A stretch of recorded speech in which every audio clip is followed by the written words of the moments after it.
ایک سال کے اندر دل کی بیماری سے مرتے ہیں.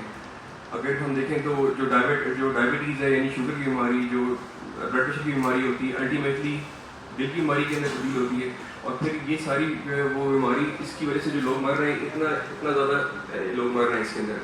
اور پاکستان میں اس کی کتنے لوگ اس سے جو ہے وہ متاثر ہیں, تقریباً 918 لوگ 1 لاکھ میں پاکستان کے اندر متاثر ہے. یہ WHO کی اسٹڈی تھی.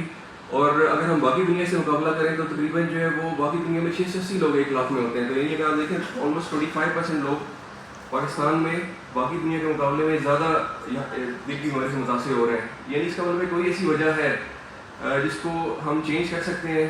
باقی دنیا کے تقریباً اگر اس سے کم نہیں تو ایٹ لیسٹ ان کے قریب آ سکتے ہیں بیماری کم کر کے. تو اس کے اندر یہ کہ بیماری, اس طرح باقی سب معزز جو میرے سینئرز ہیں انہوں نے کہا کہ بیماری کو ہونے نہ دیا جائے. سب سے بیسٹ طریقہ یہ کہ بیماری کو ہونے نہ دیا جائے.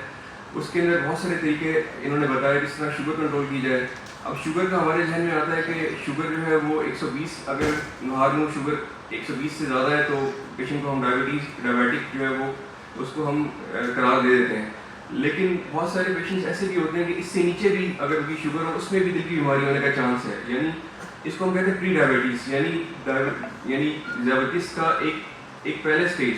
اس کے اندر اگر 100 سے اوپر اس کی شوگر آ رہی ہے تو اس کو دل کی بیماری یا آنکھیں کمزور ہونے کی بیماری یا اور اس طرح کی دیگر بیماریاں ہونے کے چانس بہت زیادہ ہے. تو یعنی اس کا مطلب یہ کہ ہمیں جو ہے وہ شوگر کے حوالے سے اس کے اسی طرح اگر بلڈ پریشر کی بات کی جائے تو ایون جن کا تھوڑا سا بلڈ پریشر ہم کہتے ہیں کہ 140 سے زیادہ ہو تو اس کو ہم لیبل کرتے ہیں, لیکن ایون 130 سے زیادہ جس کا ہے اس کے اندر بھی دل کی بیماری ہونے کا چانس ہے. ان سب چیزوں کو اگر ملایا جائے تو اس کو ہم کہتے ہیں میٹابولک سنڈروم. پاکستان کے اندر میٹابولک سنڈروم کا انسیڈنس بہت زیادہ ہے. انسیڈنس کا مطلب ہے کہ اس کا جو تناسب ہے جو پوری سوسائٹی کے اندر, اس کے اندر جو ہے وہ بہت ساری چیزیں آتی ہیں جس کے اندر ایک تو بلڈ پریشر آ جائے گا آپ کا, ایک آپ کا کولیسٹرول آ جائے گا, ایک آپ کا جو ہے جو آپ کی جو کمر کی جو چوڑائی ہے وہ آ جائے گی اس کے اندر.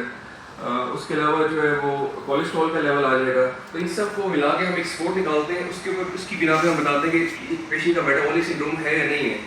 تو اس میں بہت سارے پیشنٹ ایسے بھی ہوں گے جو شوگر کے یعنی ڈیفینیشن کے مطابق یعنی ذیابیطس پہ پورا نہیں اتریں گے یا بلڈ پریشر کی ڈیفینیشن کے مطابق اس کے اوپر پورا نہیں اتریں گے, لیکن وہ میٹابولک سنڈروم کے اندر آ جائیں گے. اور ان ایسے پیشنٹس کے اندر دل کی بیماری ہونے کا چانس بہت زیادہ ہوتا ہے. اس کے علاوہ بہت ساری چیزیں تو جو ہے وہ سب نے ڈسکس کر لی ہیں, لیکن کچھ چیزوں کو میں تھوڑا سا ہائی لائٹ کروں گا. ایک یہ کہ نیند جو ہے وہ آپ کے لیے بہت ضروری ہے. اسٹڈیز کے مطابق تقریباً 7 سے 8 گھنٹے کی پرسکون نیند ہونی چاہیے. اور ظاہر ہے نیند اگر آپ نے پرسکون لینی ہے تو اس کے لیے پھر جو آپ نے دن میں کام کریں گے وہ ظاہر ہے جو نیند اس کے حساب سے ہی آئے گی. تو اس کے لیے ضروری ہے کہ ایکسرسائز کریں. اس کے لیے ضروری ہے کہ موبائل کا استعمال کم کریں, ویڈیو گیمس کا استعمال کم کریں. اس طرح بچے ویڈیو گیمس کا استعمال کرتے ہیں پھر نیند ان کے لیے مشکل ہو جاتی ہے, یا ایٹ لیسٹ آپ پہلے کہ پرسکون نیند مشکل ہو جاتی ہے. تو تقریباً 7 سے 8 گھنٹے کی نیند کچھ لوگ ایسے بھی ہوتے ہیں جن کو زیادہ چاہیے, 9 آورس کی بھی چاہیے. جو تھوڑے جو کمزور ہوتے ہیں یا جو بیمار ہوتے ہیں ان کو زیادہ نیند بھی چاہیے ہوتی ہے. اس کے علاوہ جو ہے وہ کھانے کے اوپر ایک تھوڑا سا آپ کا فوکس ہونا چاہیے. کھانے کے اندر جو ہے وہ کچھ چیزیں ایسی ہیں جس طرح ہم جو ہے وہ بڑے گوشت کے اندر شامل کر دیتے ہیں جو ہے وہ بیف کو چھوٹے گوشت میں شامل کر دیتے ہیں, بکری گوشت کو. حالانکہ جو بکری کا گوشت ہے ریڈ میٹ ہے وہ بھی بڑے گوشت میں ہی آئے گا.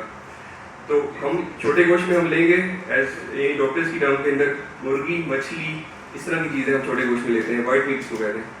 تو یہ چیزیں تھوڑا سا اس پہ فوکس کرنا چاہیے. اس کے علاوہ جو سبزیوں کا استعمال زیادہ سے زیادہ 1/3 جو ہم لے رہے ہیں یعنی 1/3 ہم جو ہم اپنی انرجی کنزیوم کرنے کی چیزیں لے رہے ہیں وہ سبزیوں پہ مشتمل ہونی چاہیے یا پھل پہ مشتمل ہونی چاہیے. اس کے علاوہ پھر پروٹینز ہونی چاہیے. پروٹینز جس طرح میں نے آپ کو بتایا کہ وائٹ میٹ لینا چاہیے. اس کے علاوہ کچھ چیزیں جس طرح گری دار پھل جو میوے ہوتے ہیں جس طرح بادام ہے, اخروٹ ہے, اس سے تھوڑا سا بہتری ہے, لیکن اس کو بھی بہت زیادہ مقدار میں نہیں لینا, ایک خاص مقدار میں لینا ہوتا ہے.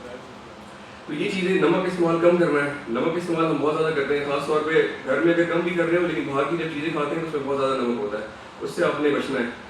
اور یہ ساری جو چیزیں ہیں اس کو اگر ہم کریں گے تو الٹیمیٹلی ہم بھی اپنے ملک میں دل کی بیماری کو کم کرنے میں اہم کردار ادا کر سکتے ہیں. تو آپ سب کا بہت شکریہ کہ آپ لوگوں نے اس خاص دن کو اتنا بہتر کوریج دی. اور جب یہ پیغام پہنچے گا پورے یعنی عوام تک تو ان کو بہت فائدہ ہوگا. تو